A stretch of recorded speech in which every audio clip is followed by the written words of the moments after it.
Assalamualaikum Sobat Football United, ringan amatiran ala gue hari Jumat pagi waktu di sini. Gue ingin membahas ada dua informasi dari Fabrizio Romano terkait dengan dua nama pemain ya. Yang satu sudah ada di Old Trafford, yang satu masih on the way. Langsung saja, pertama adalah Manuel Ugarte yang disebutkan oleh Fabrizio Romano ini semakin dekat ke Manchester United ya, bahwa situasinya ini berjalan sangat positif. Disebutkan juga akan dalam waktu dekat ini bisa jadi akan ada here we go terkait dengan Manuel Ugarte. Disebutkan bahwa ya kemungkinan besar ini akan peminjaman dengan kewajiban beli, harga di sekitar, kalau dari sumber lain ya, sekitar 60 jutaan. Dan lalu juga sang pemain ini sangat mendorong untuk bisa ke Manchester United. Sudah ada kesepakatan secara personal dari Manchester United dengan Manuel Ugarte. Jorge Mendes sang agen pun juga sangat intens untuk menyelesaikan kesepakatan ini sebelum bursa transfer ditutup dalam kurang lebih waktu sepekan lagi ya. Sehingga ya ini sudah sangat dekat sekali, itu yang dikabarkan oleh Manchester United. Proses menurut gue juga memang sangat menarik ya. Manuel Ugarte ini sebenarnya PSG ingin mendapatkan harga lebih tinggi daripada ketika PSG mendatangkan Manuel Ugarte ya 2 musim lalu kan kalau tidak salah, awal musim lalu. Sekitar harga 60-an juta kalau tidak salah, inginnya di angka 70, jadi ada keuntungan di sana, ada tarik ulur. Manchester United disebutkan oleh Fabrizio Romano dari awal ini memang sangat fokus dengan Manuel Ugarte. Kabar yang mengaitkan dengan opsi-opsi yang lain, Fabrizio Romano mengkonfirmasi ini tidak betul, bahwa Manchester United sejak awal ini memang fokusnya hanya ke Manuel Ugarte. Tapi menurut gue apa yang dilakukan oleh Manchester United juga cerdik. Artinya oke, mereka fokus, mereka ingin mendatangkan Manuel Ugarte di posisi yang juga vital untuk diperkuat, tapi mereka juga sambil bergerak untuk mendatangkan pemain-pemain lain.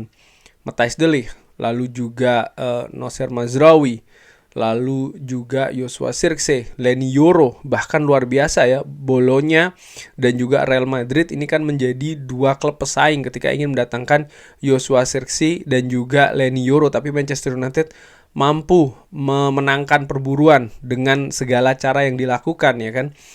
Intinya mereka berdua ini sekarang menjadi bagian dari skuad Manchester United. Nah, Manuel Ugarte yang menjadi prioritas ini juga didekati, tapi dengan strategi yang berbeda. Nah, selain dari Manuel Ugarte ya, yang menurut gua sih dalam pekan ini, karena memang sudah sepekan terakhir ini kan sebelum bursa transfer ditutup, besar kemungkinan akan datang ke Old Trafford. Tapi seperti yang gue katakan di video sebelumnya, ekspektasi terkait dengan Manuel Ugarte ini harus sangat diatur. Kenapa? Pemain ini tidak maksimal menurut gue pre-season bersama dengan PSG. Artinya dari sisi fisik, Liga Inggris ini kompetisi level tinggi ya, membutuhkan teknis dan juga fisik yang prima, yang bagus. Dan Manuel Ugarte menurut gue belum berada pada level tersebut. Artinya butuh persiapan dan ini butuh waktu ya. Kompetisi juga sudah berjalan ya kan. Jadi ini juga merupakan tantangannya, sehingga harus menurut gue ekspektasi harus diatur betul terkait dengan Manuel Ugarte, kontribusinya, dan juga permainan Manchester United secara keseluruhan. Karena pasti nanti akan ada narasi-narasi ya kan, ketika Manchester United tidak maksimal pasti akan diarahkan, ya sudah mendatangkan pemain A, B, C, D, tapi ternyata tidak bagus nih. Sudah, pecat saja, sudahi saja. Narasi yang menurut gua secara dengan amatiran ya agak sedikit tidak masuk akal sih. Kenapa? Ya karena semuanya masih berproses. Pemain yang didatangkan pun juga pemain-pemain yang kontraknya dibikin jangka panjang, karena memang proyeksinya ini bukan untuk jangka pendek, bukan untuk instan, tapi memang ada proses yang harus dilalui. Dan terkait dengan proses yang harus dilalui, proses terkait dengan Jadon Sancho ini juga menarik.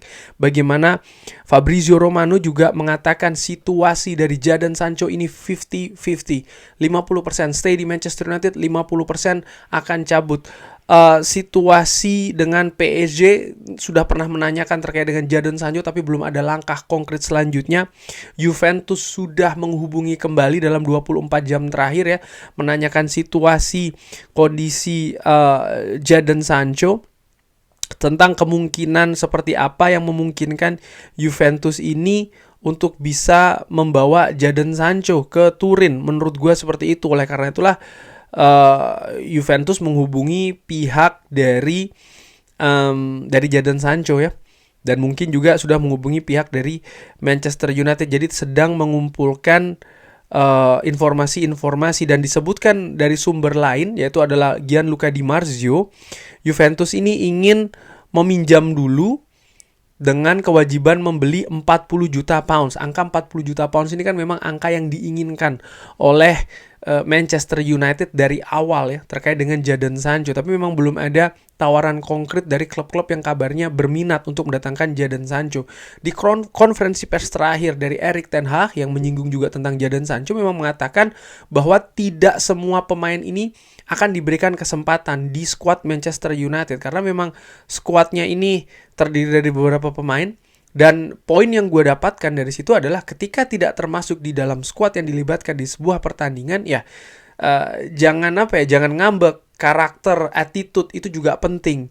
Ini dalam hal Jadon Sancho. Dari situ gue berpikir, oke, ada apa ini? Apakah ada permasalahan baru ataukah memang ada kemungkinan yang sedang dijaga oleh Erik ten Hag? Artinya kemungkinan Jadon Sancho untuk cabut dari Manchester United sehingga dia tidak dilibatkan dalam skuad Manchester United ya kan, misalnya di pertandingan menghadapi Fulham. Walaupun Jadon Sancho ini secara penuh menurut gue diberikan kesempatan ya kan di pre-season. Jadi ini situasi yang sangat terbuka sekaligus juga sangat menarik ya, bagaimana Jadon Sancho yang konsolidasi dengan ada permasalahan sebelum dengan Erik ten Hag ya, kalau dipinjamkan ke Borussia Dortmund di pembukaan transfer musim panas ini tidak ada tawaran yang menarik yang datang yang konkret untuk Jadon Sancho, lalu tiba-tiba dia konsolidasi dengan Erik ten Hag, masuk kembali, integrasi kembali, diikutkan dalam pre-season secara penuh, diberikan konsep posisi yang akan diemban oleh Jadon Sancho ya kan, berupa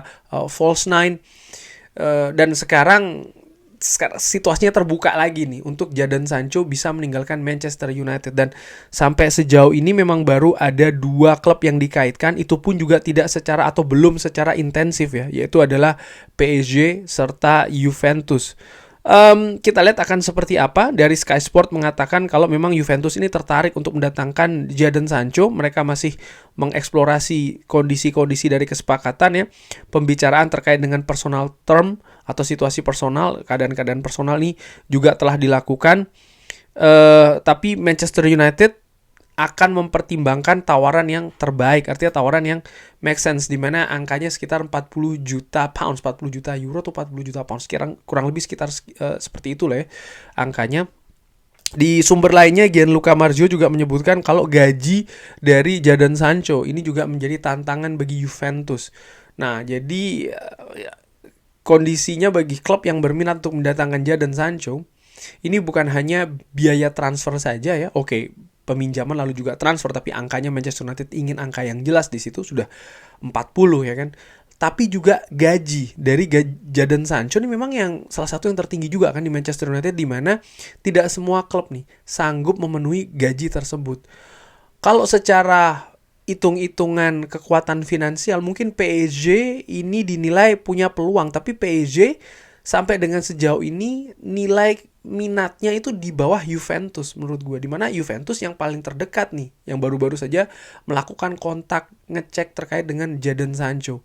Sementara PSG bahkan di beberapa pemberitaan sebelumnya ini menyebutkan bahwa Jadon Sancho bukan menjadi bagian yang yang memang diincar untuk memperkuat lini dari PSG, utamanya lini serang ya kan. Dan ini menimbulkan juga ya seperti yang Fabrizio Romano katakan sih, situasi 50-50. Kalau klub-klub yang minat untuk mendatangkan Jadon Sancho bisa mencari solusi, 2 solusi ya. Nomor 1 adalah solusi angka yang diinginkan oleh Manchester United sekitar 40 juta. Lalu nomor 2 adalah solusi terkait dengan gaji dari Jadon Sancho, baru transfer ini bisa terjadi. Menurut gue seperti itu. Nah, Kemungkinannya seperti apa ya? Sekali lagi ini gue ketika bikin atau akan membicarakan terkait dengan kemungkinan ataupun prediksi ini di luar Jadon Sancho itu bagus, Jadon Sancho itu bermasalah atau apa. Enggak, di luar itu semua. Tolong dipahami. Ini cuma prediksi secara ringan amatiran. Gue juga bisa salah ya, by the way. Tapi prediksi gue tidak mudah bagi klub untuk memenuhi angka yang diinginkan oleh Manchester United. Ini sudah terjadi dari awal bursa transfer ini kan. Kalau memang ada klub yang memang serius, kemungkinan sih sudah lebih terdepan prosesnya untuk mendatangkan Jadon Sancho.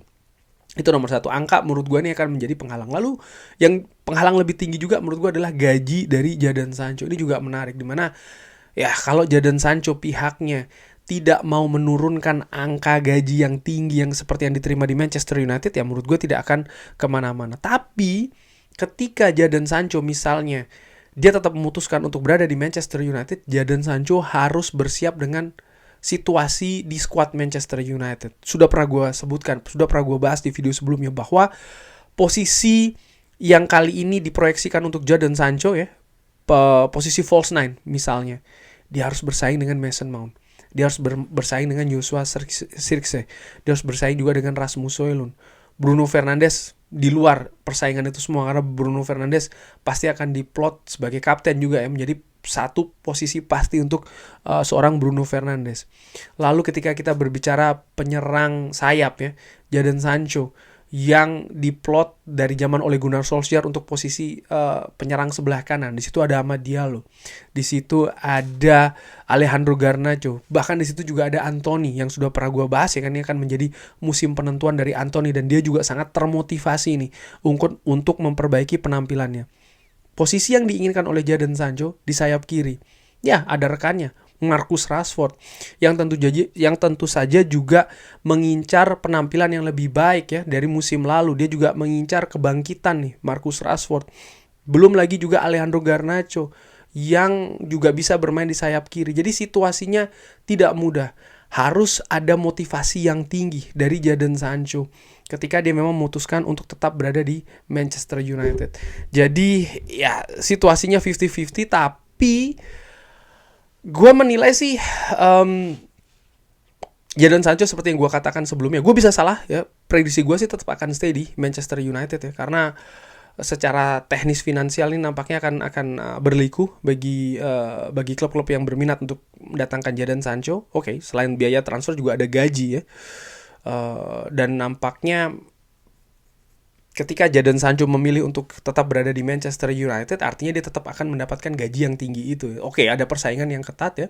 Mungkin akan ada solusi bukan di musim panas kali ini, mungkin di musim dingin nanti ya, mungkin berupa pinjaman dengan kewajiban beli di akhir musim ini, artinya musim panas tahun depan, atau solusi lain yang akan hadir di musim panas tahun depan. Bisa jadi Manchester United akan menurunkan juga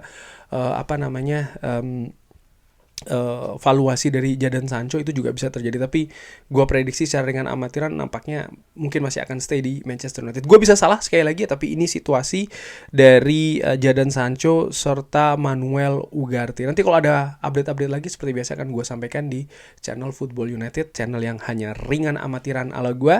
Semoga Sobat Football United sehat-sehat selalu, sehat-sehat sekeluarga, dilindungi oleh Allah semuanya sekeluarga, dijauhkan dari bahaya dan juga dari fitnah, lancar-lancar terus usaha positif serta rezekinya juga ya. Terima kasih, tolong doakan gue juga ya. Jangan lupa sehat-sehat selalu, sehat-sehat sekeluarga, dilindungi oleh Allah semuanya juga sekeluarga. Jangan lupa like, sholat, dan juga subscribe. Wassalamualaikum warahmatullahi wabarakatuh. Selamat berakhir pekan Sobat Football United. Thank you.